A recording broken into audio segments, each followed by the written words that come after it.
Alright, so in today's video, we're going to be talking about the continuance of the civil war within the Republican Party, and the Speaker of the House, Mike Johnson, could be losing his seat because he didn't please Daddy Trump well enough, so his seat is at stake. And my suggestion, my advice to the Democratic Party: do not save him. Let them eat each other alive, and let's just continue that until the 4 years is over. And then we're gonna talk about the grifter Patrick Bent David. Yes, he is now at war with Wikipedia, and now he's asking Daddy Elon Musk to save him on Twitter, and we're going to get into why he is who he is. Let's have that conversation.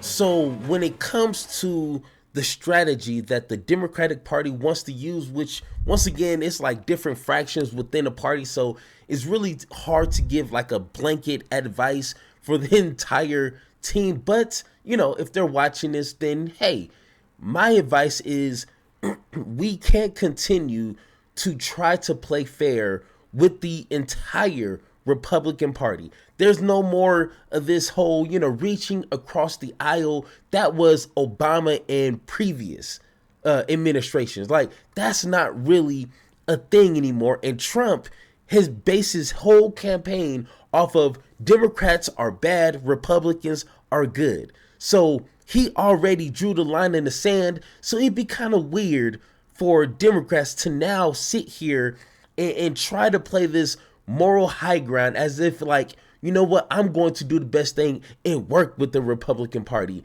They don't like you. They see you as the enemy of the state. So why on God's green earth are you going to sit here and now cater to their every needs? You know what I'm saying? At some point, you got to start treating that problem child like a problem child. And you have to start saying no to him. And when did the Republican Party ever show that kind of energy to Biden? You know, when did they show that energy to Obama? When he wanted to appoint his own Supreme Court justices, how did that work out for him? It kind of didn't. And we got screwed hard at the end of that. You know, and like Michelle Obama, she said, when they go low, we go high. Well, I am suggesting when they go low, don't go high, don't go even lower. Just don't go. You know what I'm saying? Just sit this one out, and maybe, just maybe, that will go a long way. But of course, we're going to listen to Jasmine Crockett, I believe her name is, and she, I want to say, is on that same page, and we need more individuals like her that will look Republicans in the face and say, you know what, this is your mandate. This is what you feel like you've been destined, that you've been called to do. Well, go ahead and do it without my help. Let's take a listen. Tomorrow at noon Eastern, the 119th session of Congress begins. The first question before the newly elected Congress is going to be, will Mike Johnson be the Speaker of the House? Basically, if any two Republicans vote against him, he loses. Now, I understand math a little bit, but this seems like more than one. He can only afford to lose one Republican vote. Republican Congressman Thomas Massie has already said he won't be backing Johnson. Why are you not committed to Speaker Johnson as the next Speaker of the House? Well, I'll tell you, I look at people's track record, and unfortunately, we will not be able to deliver on President Trump's agenda, as the same happened in 2016, because it has to be done legislatively if we don't have Speaker with the courage, vision, and a plan. I remain undecided, as do a number of my colleagues, because we saw so many of the failures last year. Right now, I don't believe that he has the votes on Friday. Remember that nothing can be done in the... And one thing, I got to give it to him. If the Republican Party, if they sense that an individual, especially if they're in a prominent position of power, like the Speaker of the House, if you are not 100% in alignment with Trump and that administration, they are going to get that ass right on out. You can't be 99.9. You can't be 95. You can't be like, I'm going to like, challenge him with when I feel he's stepping out of line. No, that is not going to work anymore. And that was the only, in my opinion, the only kitty guardrails during his first term, is that there were people in position of power that could refrain Trump from doing dumb-ish. You know what I'm saying? And it feels like he learned that lesson. He understands that he can't have these individuals in his way anymore. And with MAGA being who they are, they're going to turn against you. It don't matter how long you've been a Republican. It doesn't matter how long you voted for this and this and this and this. If you don't agree with Trump 100% of the way, they are going to put 100% of their foot in your behind. That simple. So, and sorry if I'm sniffling or rubbing my eyes. I'm still trying to get over this cold. So, excuse me. You know what I'm saying? Excuse me. New Congress until a speaker is chosen. It cannot swear in new members. It cannot form committees. It cannot pass legislation. It cannot certify Donald Trump's election victory. Electing a Speaker of the House on day one is supposed to be a formality. It's not supposed to be hard. So this fight over the speaker's gavel doesn't bode well for the ability of this incoming Congress to actually govern. Joining us now is the Congresswoman Jasmine Crockett of Texas. Congresswoman, good to see you. Thank you for being with us again. This begs a question for Democrats who tend to be pretty disciplined about this stuff. Certainly the last time around, every time Kevin McCarthy was trying to get an election, everybody voted for Hakeem Jeffries on the Democratic side. Obviously, that's going to happen as well tomorrow. But at what point do Democrats feel any responsibility or compulsion to get involved and say, all right, at some point, the work of the people has to get done, and you all aren't doing it? In my opinion, that point will not be reached. Listen, they have gone around, they have talked about how there is a mandate and that this country issued a mandate for the Republicans to run something. Well, the country about to find out. We are in the find out phase. So go ahead and run whatever y'all gonna run. But listen, if it's all about y'all, if you don't believe in bipartisanship and you have a Trump trifecta, then y'all work this out amongst yourselves. We're gonna sit on the sidelines and eat our popcorn. And as you're eating that, hey, I know that's not, the moral thing to do. You know what I'm saying? I'm pretty sure, it could be people, stating like, hey, we need to show the American people that we're willing to negotiate or, have those rough conversations with the opposing side or X, Y, and Z, whatever the case is. But my thing is, like, how long can that work until it's what's defeating you? You know what I'm saying? Like, how long can that work until you start to be taken advantage of? In just the past 8 years, that's all I've been seeing.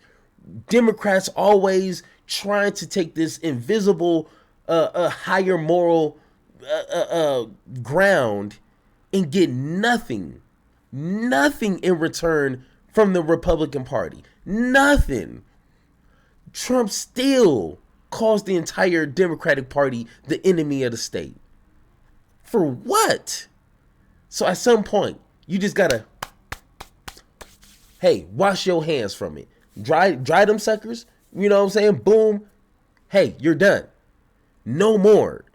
And that's a perfect example right there. Popcorn, because tomorrow could be a long day. Maybe they'll get it worked out soon. Maybe they won't.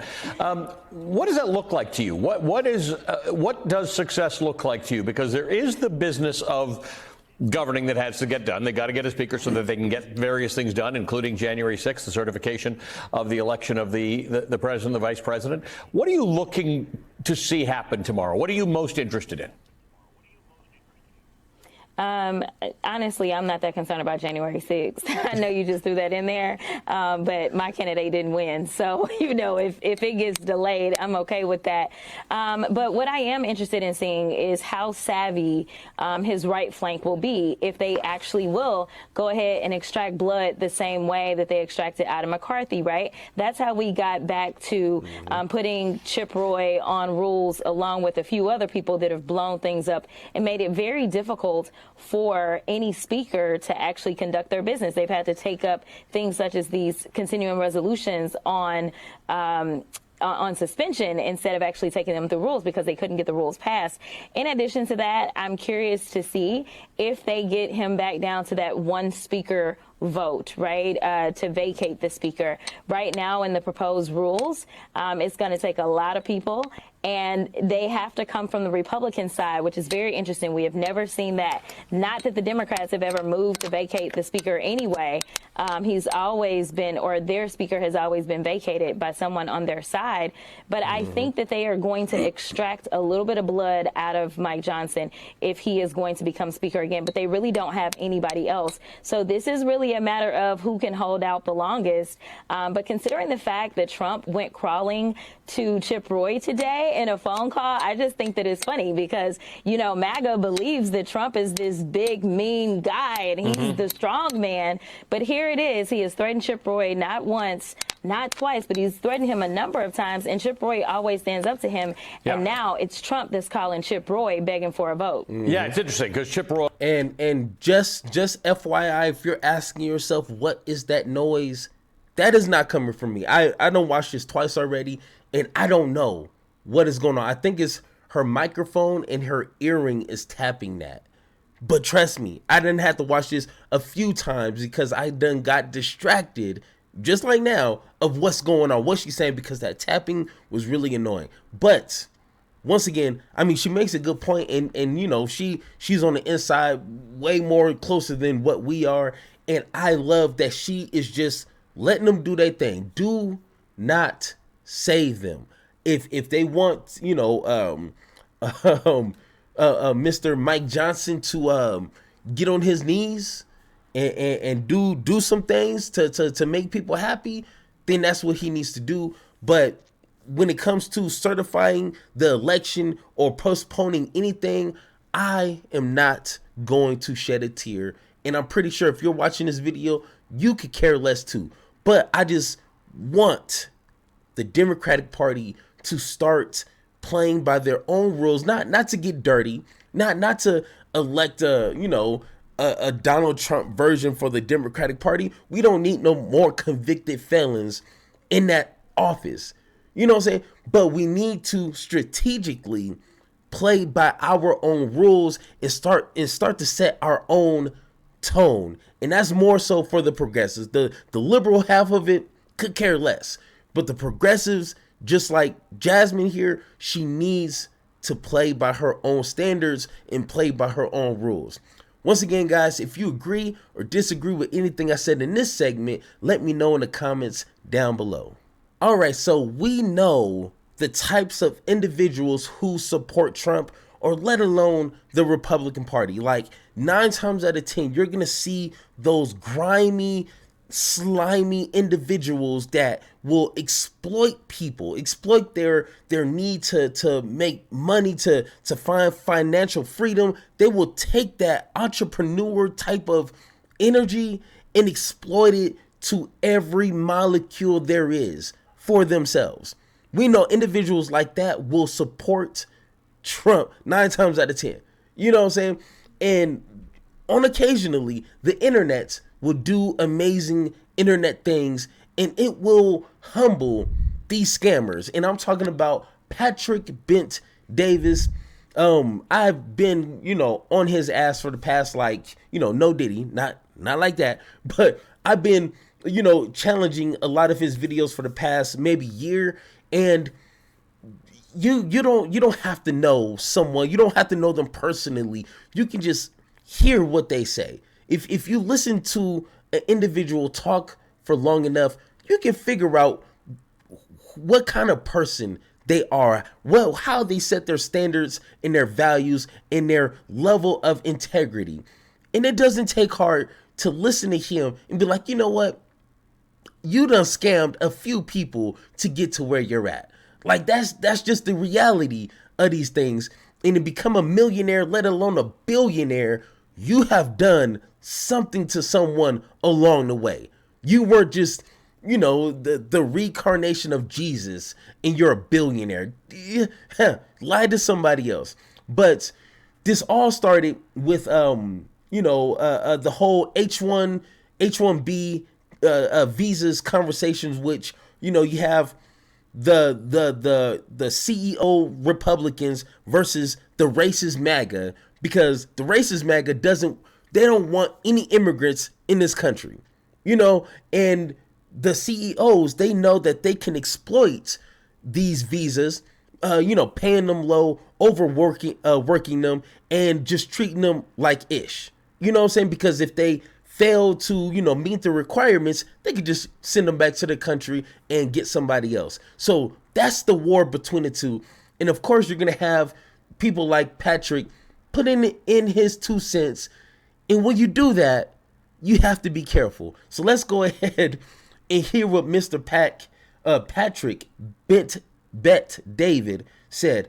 One of his tweets, he said, as an immigrant from Iran, I saw this as an edge. Okay. I didn't mind working 80 hours a week. I didn't mind the competition. All I wanted was a shot. This used to be the American way. And then, of course, people are going to read something like that and they're going to start having some questions.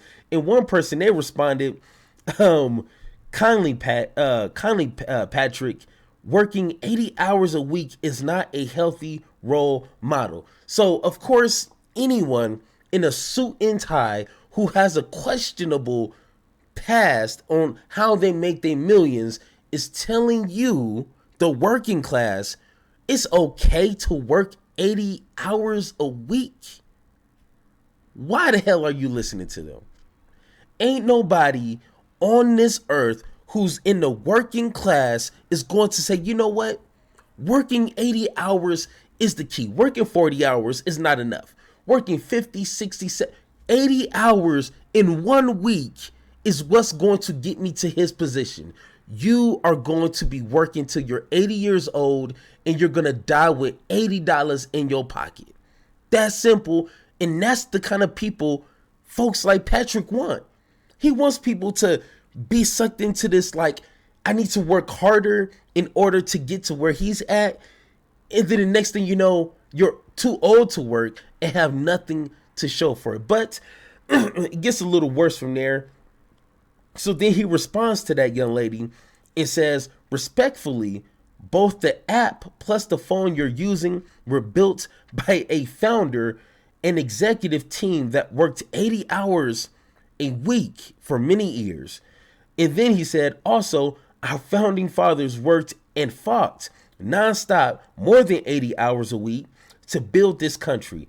We're beneficiaries of their sacrifices. First off, okay, let's put this into its proper context. First, the iPhone, the individual who built it, Steve Jobs, he put the time and the energy, his blood, sweat, and tears into his own business, into his own idea. He didn't work for Apple and just slaved for them 80 hours a week for all his life for them to get the glory and the credit. No.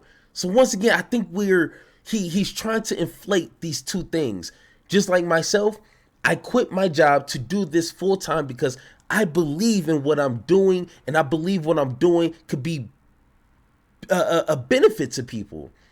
So I'm taking the time that I was putting into these companies that didn't value me as a person and as, I don't want to say genius, but, as the genius as I am, they didn't value that. So I would rather take that time and put it into something that I can control. That's not what he's talking about.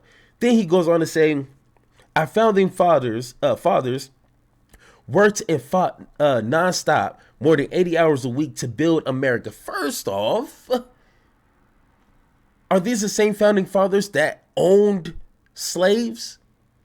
So if they put in all this work, I'm just asking a stupid question here. Why do they need slaves if they're putting this quote unquote all this hard work? Okay. Second off, the Constitution that they built excluded people. So I mean, like, if they really put in a lot of work, they put in a lot of work to exclude the people who actually built this country. I'm just saying, hey, if you want to point them out as a shining example, you need to make sure you know the entire history of the example that you're using. So once again, we just know it's some bull. But then, of course, the community notes within Twitter kicked in, and then people started posting and talking about his Wikipedia. So let's go ahead. Let's go ahead and take a look here. So this is the Wikipedia that everybody is now talking about. And if you scroll down, boom, boom, right here, this is what he's asking Elon Musk in a tweet. He said, "Hey, Elon Musk, I appreciate the value of the community notes in fact-checking misinformation. But, of course, when it's against him, he doesn't like it. He says, but this particular note falls short of the platform's objective. It feels like a personal attack tied to my stance on H-1B visas, resembling the flaws of Wikipedia." Well, let's take a look here. Bette Davis founded PHP, People Helping People Agency, in 2009, focusing on life insurance and financial services. The company, a multi-level marketing scheme, was acquired by Integrity, another MLM company, in 2022. So if you guys don't know what a MLM is, hey, trust me, I will give you some information. And a MLM stands for multi-level marketing, which is a business model where individuals sell products or services directly to customers and also recruiting others to join the business as sales representatives.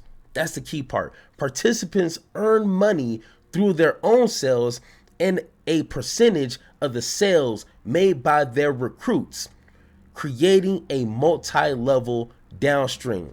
Some MLMs are accused of operating as pyramid schemes where recruitment is emphasized over actual product sales. Pyramid schemes are illegal in many countries, which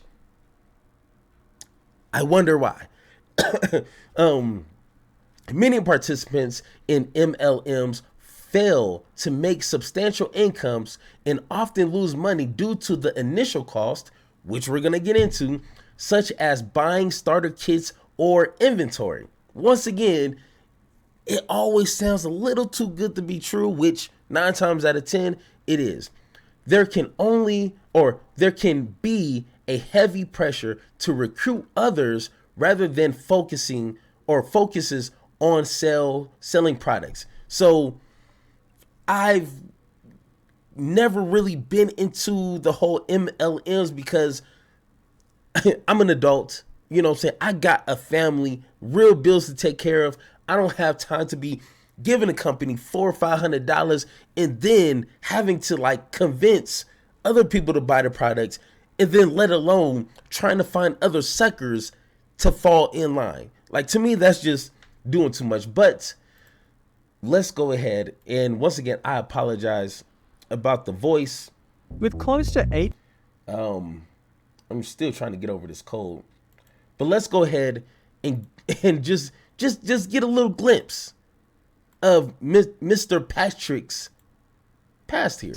While it presents itself as a great entrepreneurial opportunity, the shadier side of it is almost immediately apparent. To succeed at PHP, as with most pyramid schemes, MLMs, you not only need to sell life insurance, but you need to bring in more recruits. That starts essentially within the first week, where you pay $200 to join. Let's have a look at their compensation plan here. Like any other... So one, you have to pay $200 to join. Hopefully you don't need that $200 for food, gas money. You know what I'm saying? But okay, whatever. I get it. Pay Baby. $200 to join. Let's have a look at their compensation plan here. Like any other MLM, they have 11 levels. At the start, you're only getting 30% commission on every sale you make, which is absurd to begin with. But to climb up to the next level at 40% commission, you need to bring in 3 recruits and make 3 sales and earn a certain amount of points. You do not make any commission off the $200 joining fee from the new recruits. So my question, okay, and once again, I know I'm on the outside looking in. I may not know all the functionalities of this marketing scheme. I mean, this business model. But who's getting all that money? You know what I'm saying? Usually a pyramid, boom, kind of works like that. You know what I'm saying? Unless there's another pyramid I'm not, aware of where you make, but a pyramid usually kind of goes like this to the top. Who's at the top and who's making that money? And 9 times out of 10, all of which goes to PHP. Going by the okay. testimonies of people who went through this, you are pressured to actually purchase insurance yourself at the start and bring in 6 prospects every week. That sounds crazy, but also pretty typical of an MLM. At the lower levels, not only do you not get what anybody would consider fair compensation or part of the sign-up fee from recruits you yourself bring in, but the vast majority of any money you potentially make all go to the upline or people high on the pyramid, MLM. To get to a position where you make 75% commission and over at level 5 or marketing director, you need to have made over 50 sales and close to a whopping 100 people recruited to get there. Once you look through the compensation plan, that top level of the Chairman's Council requires you to have recruited close to 2,000 people, which is insane. And as I'll show you later, almost never happens. There is certainly a more sinister part to the whole recruitment drive for PHP though, and there are hints of it already directly from their website and recruitment brochures. The agency appears to primarily target Hispanic immigrants and other POCs. Almost 90% of their agents fall into this category. And if testimonials and warnings from people who have previously been involved with PHP serve as evidence, this demographic is targeted due to them having lower income, less experience with MLMs, and English skills not being that great. These recruits then try to sell insurance too, and also recruit their own family and friends from the same communities, making this strategy a massive cash cow for PHP. Sprinkle in the association with famous celebrities and sports stars like Oscar De La Hoya, and suddenly you make the offering very attractive to someone who's chasing the American dream. Patrick's other venture in valuetainment and his personal brand certainly influenced this greatly. Based off what past employees have said about this, he's treated as an almost godlike figure at the offices, but the only way to earn his attention is by making more sales. And you can certainly tell from the channel of Valuetainment, the PBD podcast, and various other major podcasts that Patrick has appeared on, the personal brand in association with other celebrities acts as a major recruitment driving factor, especially for those minorities. Patrick even brings up the difficulty of creating a channel like Valuetainment on YouTube to CoffeeZilla in their debate on PHP. He says it took him almost 2 years to get to 1,000 subscribers. I think I can, however, get to 1,000 subscribers quicker with your help. If you're enjoying this video so far, please go. Which, I mean, I already subscribed to this guy. It's just always value, no pun intended, when people can dig up public information. You know what I'm saying? And at the end of the day, essentially birds of the same feather are going to flock together. You know what I'm saying? And one of my telltale signs is just listen to them talk. And if it sounds like some bull, 9 times out of 10, it's some bull. And a lot of these young folks who, supposedly voting for Trump because, a lot of the individuals who are Republicans or these Republican leaders, quote unquote, like represent what real men want, are usually scam artists, just like that. And it makes no sense. I don't care. He can try to say this isn't real or, try to put his own spin on what a marketing scheme is. A marketing scheme is a marketing scheme at the end of the day. A pyramid scheme is going to work either way. If you turn it, rotate it, flip it upside down and around, inside out, it is only going to benefit one person who's at the top of that pyramid. And while I was listening, I came up with this quote. Once again, you guys can have this one for free. If you made it this far of the video, hey, let me know in the comments down below. I appreciate you. So you get this quote that I just came up with just right now. Do not chase the American dream that is fueling somebody else's dream. American dream. However you want to phrase that. You cannot fall for the trap of chasing the American dream, which is so broad. In 2025, we need to narrow what that means. But don't be so caught up trying to chase this dream and then end up fueling somebody else's dream. You know what I'm saying? Like, you're trying to put in 80 hours a week while you're making the person who's benefiting off of your 80 hours is living a dream.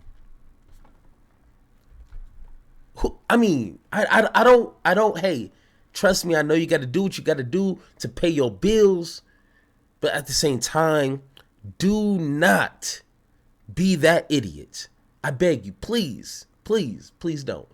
But once again, guys, if you agree or disagree with anything I said in this segment or this entire video, let me know in the comments down below or hit that Discord button so me and you can have that one-on-one talk.